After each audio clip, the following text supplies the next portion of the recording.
J'ai lu dernièrement sur le site statiste.com, je ne sais pas si je le dis bien, j'ai lu ceci. Les Français sont joyeux. Ah ouais. Selon le baromètre 2017, les Français et la joie, entre guillemets, de RCF Radio en collaboration avec l'Institut CSA. Donc écoutez bien, 81% des personnes interrogées se déclarent en effet joyeuses. Waouh! Dont 8% très joyeuses, constatant avec l'idée d'un Français râleur et morose, n'est-ce pas? Mais écoutez la suite, c'est très intéressant. Toutefois, l'étude révèle que paradoxalement, une majorité de répondants ne pensent pas leurs concitoyens joyeux. Ça met de l'équilibre. Alors, que sont devenus ces chiffres depuis la période Covid dans laquelle nous sommes? Ce n'est certainement pas comme 2017. Sommes-nous plus râleurs, négatifs, pessimistes en France? En tout cas, je perçois un grand besoin de joie. Je m'en rends bien compte dans les concerts de gospel que nous donnons avec la chorale. Les gens ont besoin de joie. Je discute à la fin des concerts et j'entends ce besoin et la reconnaissance profonde que les gens ont de pouvoir vivre ces concerts parce qu'ils ont besoin de cette joie. En fait, nous avons tous besoin de joie. Pour le chrétien, le sujet de joie le plus grand est capable de demeurer même dans les temps de crise, c'est Jésus-Christ et tout ce qu'il a accompli pour nous sauver. Mais, malheureusement, nous pouvons passer si souvent à côté de cette joie au quotidien. Écoutez bien ceci. C'est insuffisant de mieux connaître Jésus-Christ et ce qu'il a fait pour nous si nous ne sommes pas poussés à l'apprécier davantage et à exploser en louange. J'ose dire exploser en louange. Ça me fait penser à un chant où l'auteur dit exploser en louange. Ça me fait toujours rire quand j'entends ça. Mais c'est vrai. Si ce que Christ a fait ne nous amène pas à la reconnaissance, il y a un problème. J'aime ce que C.S. Lewis a écrit. Cet écrivain connu. Il dit ceci: je pense que nous trouvons du plaisir à louer ce que nous apprécions parce que cette louange non seulement exprime, mais complète aussi le plaisir lui-même. Alors, il faut prendre beaucoup de temps pour comprendre et saisir la profondeur de ce qu'il dit. Je le redis, puis après vous aurez toute la fin d'année pour méditer. Hein. Je pense que nous trouvons du plaisir à louer ce que nous apprécions, parce que cette louange non seulement exprime, mais complète aussi le plaisir lui-même. Fin de citation. Il a bien raison. Lorsque nous apprécions quelque chose, le fait de dire notre joie exprime en fait notre plaisir, mais aussi complète et intensifie ce plaisir. Je pense que vous êtes tous comme moi, quand nous avons reçu un sujet de joie, nous avons envie de l'exprimer et de le partager. On va pas l'étouffer quand même. Et le fait de le dire et d'en parler à d'autres permet d'intensifier notre joie. Mes amis, devant notre appréciation de Jésus-Christ et de ce qu'il a fait pour nous, nous sommes appelés à contempler et à intensifier notre joie en lui. Le chemin, c'est la louange. Le chemin, c'est la louange. Et pas la louange quand tout va bien, mais en toutes circonstances. Voilà pourquoi j'aimerais ce matin vous amener à la joie au travers de la parole de Dieu. Nous continuons aujourd'hui notre série de prédications qui s'intitule « Jésus, l'homme le plus admirable ».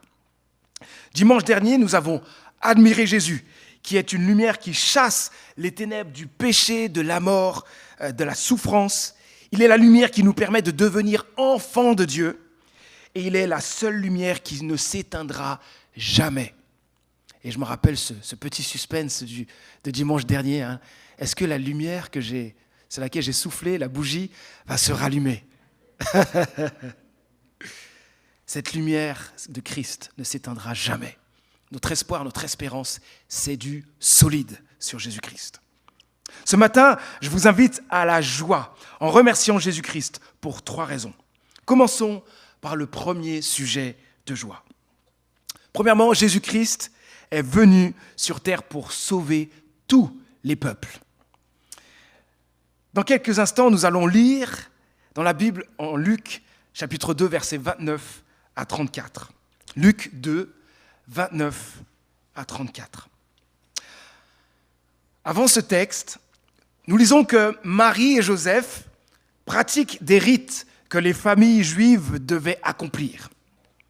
8 jours après sa naissance, Jésus se fait circoncire. Quick. On lui donne le nom de Jésus, comme l'ange avait indiqué. 40 jours après sa naissance, Marie et Joseph vont à Jérusalem pour offrir au temple un sacrifice pour leur purification et ils consacrent à Dieu Jésus-Christ, car c'est un premier-né. C'est ce qui se faisait. Et un homme appelé Siméon est présent, lui aussi, à Jérusalem au même moment. Cet homme est très âgé. Il est juste, il est pieux, et le Saint-Esprit repose sur lui. Il vit dans l'attente du salut d'Israël, du peuple de Dieu. Ce qui est surprenant chez cet homme, c'est que le Saint-Esprit lui a donné l'assurance qu'il ne mourra pas avant d'avoir vu le Messie, l'envoyé de Dieu. Je ne peux pas mourir tant que je ne vois pas cet enfant. Et cette promesse, il a cette assurance. Le Saint-Esprit de Dieu le pousse à entrer dans le temple à la rencontre de Jésus. Quand il voit Jésus, on ne sait pas si on lui a dit que c'était Jésus ou quoi. En tout cas, il voit Jésus, il le prend dans ses bras et il loue Dieu. Et voici ce qu'il dit dans Luc chapitre 2, les versets 29 à 34. « Maintenant, Seigneur, tu laisses ton serviteur s'en aller en paix. Tu as tenu ta promesse. Car mes yeux ont vu le Sauveur qui vient de toi et que tu as suscité en faveur de tous les peuples. Il est la lumière pour éclairer les nations. Il sera la gloire d'Israël, ton peuple. » Et ensuite, on voit le père et la mère de Jésus qui étaient émerveillés de ce qu'il disait de lui. Siméon, à la fin, les bénit. On verra la suite. Siméon est heureux. Il a attendu longtemps l'arrivée du Messie. Il dit qu'il peut maintenant s'en aller en paix. On pourrait dire, mais n'a-t-il pas envie de voir la suite de l'histoire de Jésus? Non, il est satisfait. Il sait il a l'air de connaître la suite, et il le dit lui-même. Il confirme devant Marie et Joseph que cet enfant est bien le Messie promis.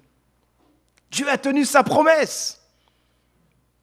Siméon dit de l'enfant qu'il vient de Dieu, qu'il est le sauveur de tous les peuples, qu'il est la lumière pour éclairer les nations, qu'il sera la gloire d'Israël, le peuple de Dieu. Lorsque Siméon dit que Jésus est la lumière pour éclairer les nations et la gloire d'Israël, le peuple de Dieu, il cite ici le prophète Ésaïe. Il proclame donc ainsi avec force la fidélité de Dieu qui accomplit ses promesses. Waouh! Siméon dit que l'enfant aura un fort impact positif sur le monde entier, car il vient pour sauver tous les peuples. Nous l'avons lu dimanche dernier, nous l'avons relu encore tout à l'heure, que Jésus est venu pour sauver son peuple de ses péchés. Et ce texte s'étend ici à toutes les nations de la terre. Le but de Dieu est de faire de tous ses enfants, des enfants de Dieu par Jésus-Christ.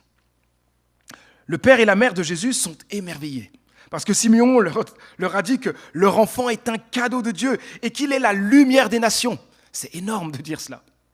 Quel privilège immense, quel privilège immérité et quel honneur. Et en même temps, quelle responsabilité. Aïe, aïe, aïe. Mes amis, pour ce premier point, réjouissons-nous parce que Jésus-Christ est venu sur terre pour nous sauver. Ne restons pas comme certains qui pourraient dire « Oh, je connais ce message depuis tant d'années, maintenant passons à autre chose. » Oh, ce message n'est pas normal. Et s'il est devenu normal pour nous chrétiens, c'est qu'il y a un problème. Que Dieu vienne sur terre par Jésus-Christ et donne sa vie pour nous sauver, on doit encore être bouche bée, émerveillé devant cela. Sans sa venue, la mort, la souffrance et l'enfer resteraient nos destinées pour toujours. Sans lui, pas de salut, pas de vie éternelle, pas de paradis. Louons donc Jésus-Christ d'être venu pour nous sauver. Continuons à le louer sans cesse. Voici le deuxième sujet de joie qui, est, à première vue, est très bizarre. Je vais le dire ainsi. Jésus-Christ est venu sur terre pour dévoiler nos péchés. Oh! Écoutez la suite de notre texte dans Luc chapitre 2, donc versets 34 à 35. Je cite, « Siméon les bénit », donc il bénit Marie, Joseph, et il dit à Marie, sa mère, « Sache-le, cet enfant est destiné à être, pour beaucoup en Israël, une occasion de chute ou de relèvement. Il sera un signe qui suscitera la contradiction. Ainsi seront dévoilées les pensées cachées de bien des gens. Quant à toi, tu auras le cœur comme transpercé par une épée. » Fin de citation. Siméon parle de Jésus, qui sera une occasion de chute et de relèvement. Il suscitera la contradiction. Et Marie aura le cœur comme transpercé par une épée. De quoi s'agit-il? Qu'est-ce qu'il y a de joyeux dans ce texte? Simeon n'est-il pas en train de casser l'ambiance en détruisant la joie et l'émerveillement de Marie et aussi de Joseph? Prenons un moment pour creuser ces deux versets. Je lis le verset 34. « Cet enfant est destiné à être, pour beaucoup, en Israël, une occasion de chute ou de relèvement. » Siméon fait encore référence à un texte très ancien dans Ésaïe. Et là, c'est au chapitre 8, versets 13 à 15. Je vous invite à le regarder.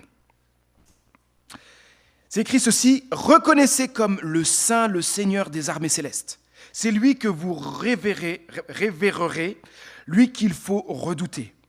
Il est un sanctuaire, mais il sera aussi une pierre qu'on heurte, un rocher qui fait trébucher pour les deux royaumes d'Israël, les deux royaumes israélites, un piège et un filet pour les habitants de Jérusalem. Beaucoup d'entre eux s'y heurteront et tomberont, et ils se briseront, ils seront pris au piège et capturés. » Voilà le texte de référence ici. Dans ce texte, Ésaïe invite ses contemporains oppressés par leurs ennemis à révérer Dieu, à le respecter au plus haut point, à avoir pour lui la plus haute considération, la plus haute estime et admiration, parce qu'il est Dieu, parce qu'il est saint et parce qu'il est parmi eux. Aussi, parce que prendre Dieu à la légère constituera un danger terrible pour tout le peuple. Dieu est comme un rocher solide, nous dit le texte. Il sauve celui qui s'appuie sur lui. Et il sauve aussi ceux qui lui font confiance, qui font confiance à Dieu. Mais il est un obstacle pour celui qui s'y oppose.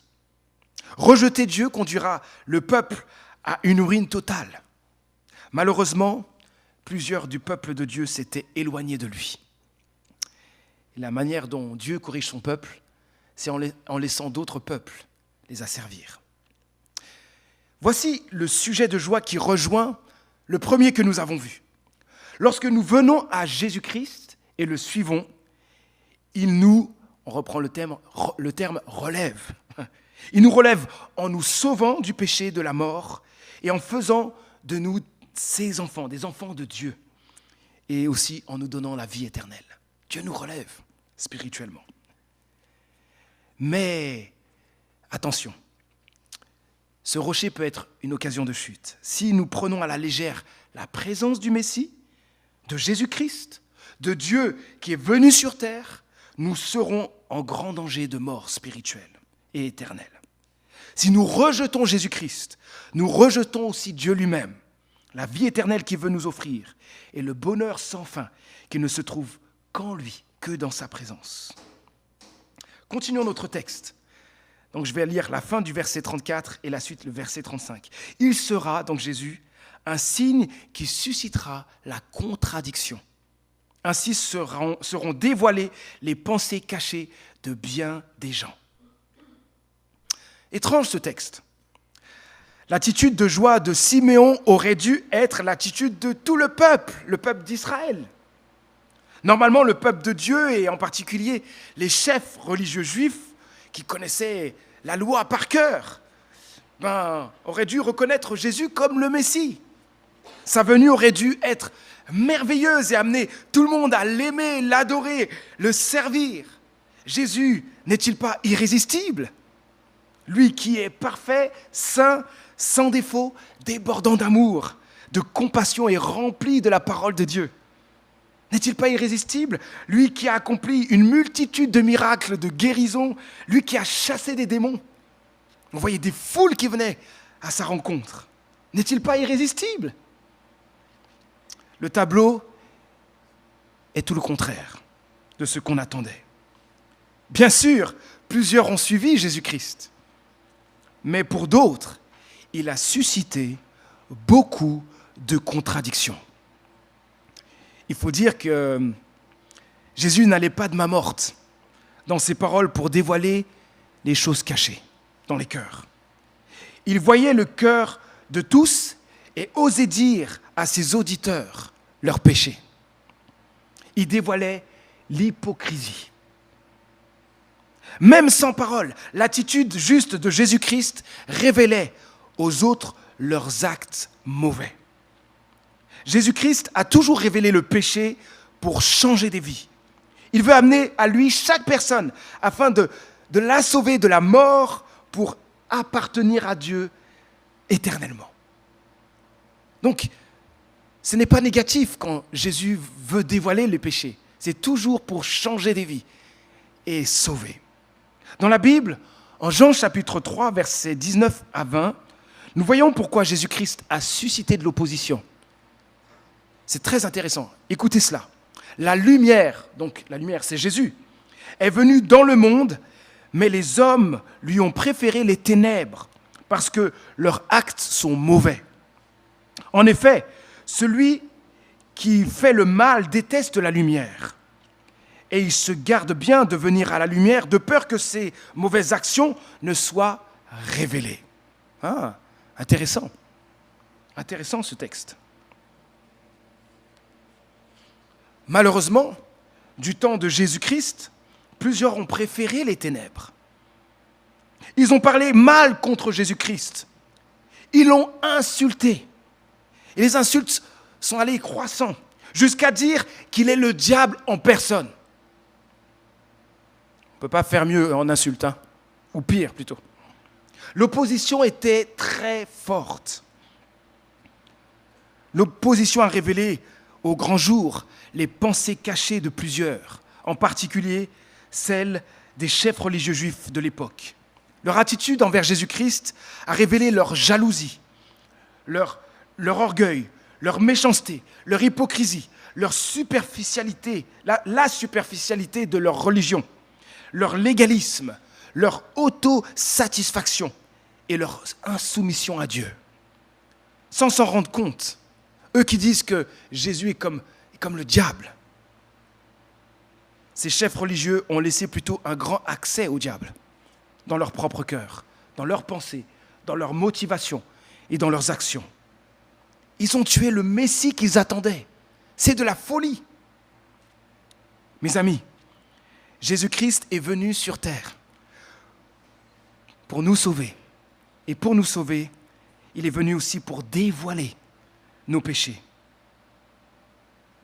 Et vous savez quoi? Cela, c'est vraiment un sujet de joie. Parce que pour être sauvés par lui, nos péchés doivent être révélés, dévoilés. Il n'y a rien d'agréable, bien sûr, quand nos péchés sont révélés. Toutes les fois où quelqu'un me dit « tu as mal fait ceci ou cela », je ne suis jamais en train de dire « ah, c'est tellement gentil de m'avoir dit ça, c'est extraordinaire ». Non, mon orgueil fait que j'ai une tendance à vouloir me justifier et je n'aime pas ça du tout. Il n'y a rien d'agréable à ce que nos péchés soient révélés. Mais ce n'est qu'en reconnaissant toutes nos désobéissances à la volonté de Dieu, ce n'est qu'en reconnaissant notre rébellion envers Dieu que nous pouvons ainsi reconnaître que nous avons besoin entièrement de Jésus-Christ pour être sauvés. Si nous reconnaissons nos péchés, la Bible dit, si nous reconnaissons nos fautes, Dieu est fidèle et juste pour nous pardonner et nous purifier de tout mal, si nous reconnaissons nos péchés. Et quand nous sommes sur le chemin de reconnaître nos péchés, nous sommes conduits à demander pardon à Dieu et à venir à Jésus-Christ pour recevoir son pardon. Cependant, si nous détestons le dévoilement de nos péchés, ou préférons juste nous justifier, nous rejetterons Jésus-Christ et tout ce qu'il a fait pour nous. Agir ainsi nous maintiendra loin de Dieu pour l'éternité. Et cela est terrible. Mes amis, réjouissons-nous parce que Jésus-Christ dévoile nos fautes pour nous conduire à lui, afin d'être pardonnés de tous nos péchés. Merci Jésus-Christ de dévoiler ce qui ne va pas dans notre cœur, parce que tu désires ardemment que nous soyons pardonnés. Amen. Troisième et dernier sujet de joie. Jésus-Christ est venu sur terre pour mourir à notre place. Écoutons la suite. Donc Luc, chapitre 2, verset 35. Quant à toi, en parlant de Marie, tu auras le cœur comme transpercé par une épée. Je pense qu'elle n'a rien compris à ce moment-là. Mais la Bible, qui nous donne la suite de l'histoire de Jésus, nous aide à comprendre ce que Siméon était en train de dire. Siméon parle ici de la croix. Jésus connaîtra le rejet, la haine, jusqu'à être cloué sur une croix, comme un criminel. Marie devra supporter l'une des douleurs les plus horribles d'une mère, voir son enfant mourir sur un objet de torture. Mais Jésus doit vraiment passer par ce chemin de souffrance, par ce chemin douloureux. C'est inévitable. Écoutez ce que la Bible dit dans Hébreux chapitre 9, verset 22. Selon la loi, presque tout est purifié avec du sang. Écoutez la suite. Et il n'y a pas de pardon des péchés sans que du sang soit versé.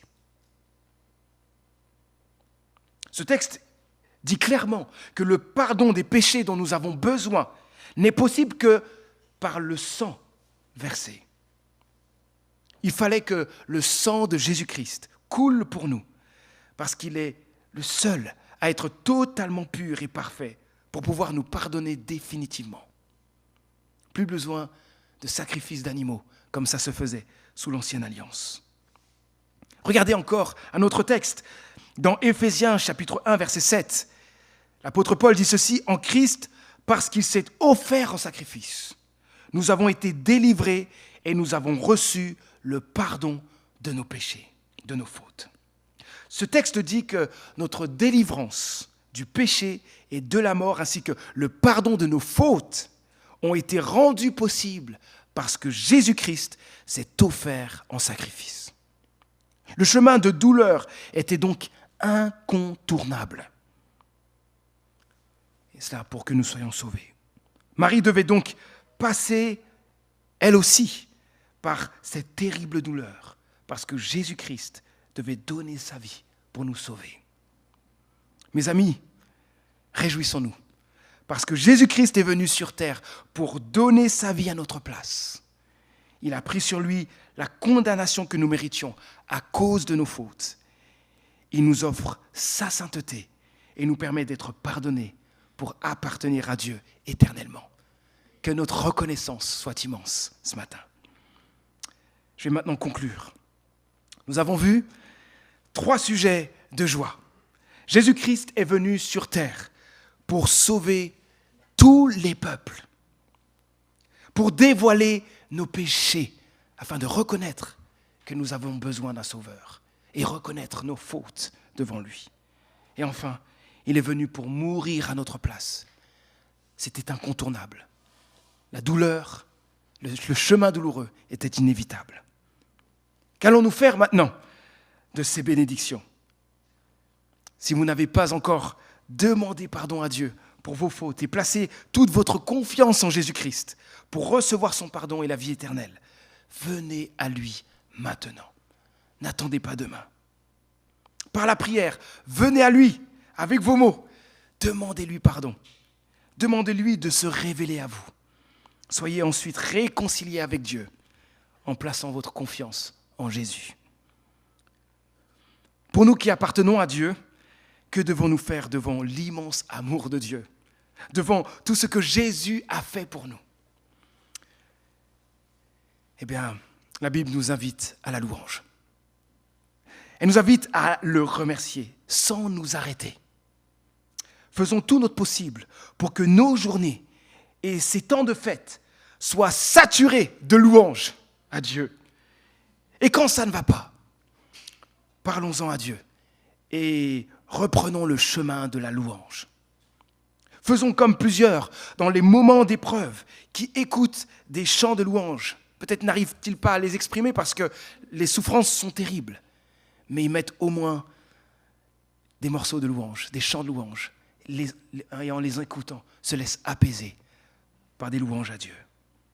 Agir ainsi, le fait de rester dans un climat de louange, fera plaisir à Jésus-Christ, l'honorera et aussi aura un puissant impact sur nous et dans nos relations. Ce point, j'aimerais vraiment le souligner, parce que la louange est une discipline spirituelle. Ce n'est pas quelque chose qu'on fait quand on a envie de le faire. On loue Dieu parce qu'il est digne d'être loué. Mais on passe tellement à côté de l'impact de ce que la louange peut produire dans nos vies. Donc ne laissez pas la louange au dimanche matin.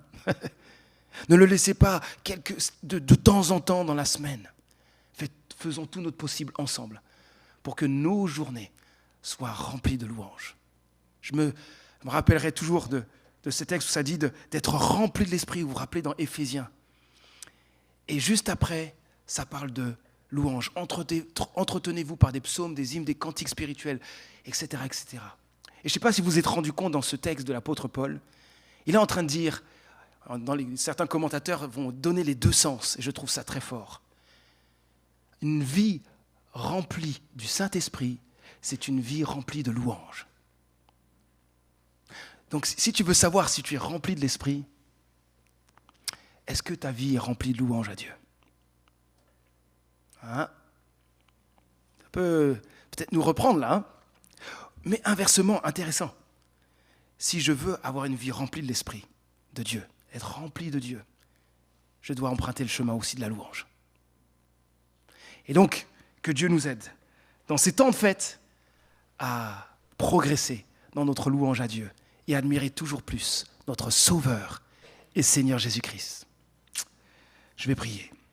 Dieu notre Père, merci pour ton immense amour. Nous méritons tous la mort et l'enfer, mais par Jésus-Christ, nous pouvons être pardonnés et être réconciliés avec toi pour l'éternité.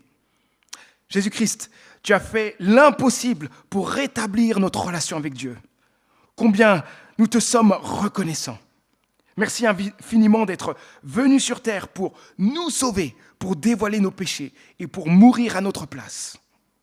Nous te demandons que plusieurs viennent à toi, dans nos familles, dans ce monde, que plusieurs se rendent compte ou plutôt reçoivent la révélation de ce qu'est vraiment Noël et passent de la mort à la vie. Nous prions aussi pour nous qui t'appartenons. Pardon pour toutes les fois où nous n'avons pas loué ton nom, où la louange, nous la laissions trop souvent juste au dimanche matin. Aide-nous, Seigneur, à nous maintenir dans la louange. Remplis-nous de ton esprit et de ta joie. Que nos journées soient, saturées de louanges envers toi. Que nos merci montent sans cesse jusqu'à toi, parce que tu le mérites. Et parce que nous voulons te faire plaisir. Et de plus, parce que tu veux nous transformer à l'image de Jésus-Christ par le chemin de la louange. Notre Dieu, encore un immense merci pour Jésus, sa venue, sa mort, sa résurrection et son retour. Nous t'aimons, notre Dieu. Amen.